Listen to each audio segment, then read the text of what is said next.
What's up, YouTube? What's happening? This video gonna be about Tina Turner turning down Thelma and Louise. She had a chance to be one part of the Thelma and Louise crew.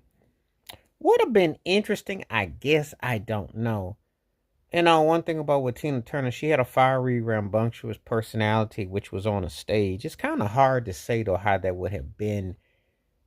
It had it been in a movie, like in that kind of trajectory. Who she teams up with, how it is.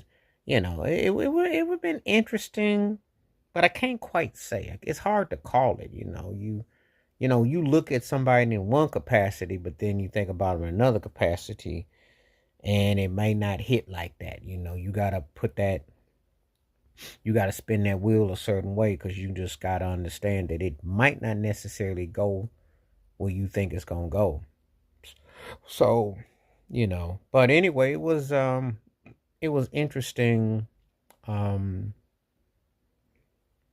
when I think about it in hindsight, it was interesting about that from that perspective.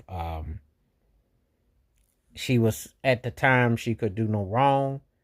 She was strong, and they thinking that might carry over on the screen. But I'm gotta thinking, how are you gonna really put her in this particular role? How are you gonna sell her in this particular role? You know, uh, you got to do it in a way that it doesn't come across too hokey and Hollywood, but yet cool. So it's a lot of different factors involved, and you're just sitting there thinking like, okay, Tina Turner, what was she doing? Thelma and Louise, the Brad Pitt angle would have been interesting. It's a lot of different tangible things that work with that. How do you, where do you go with that? So films are magical and mythological, etc. But if they're done wrong, they're disastrous.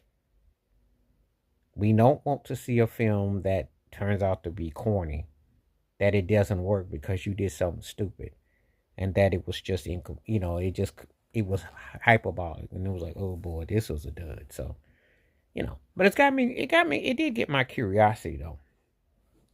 Um, you know, um, Watched it, just kind of put in perspective and that sort of thing. So I like the Thelma and Louise films a lot. I thought they were really cool for their era, for that time. But Gina Davis, Susan Sarandon, who do you team Tina Turner up with to make it work anyway?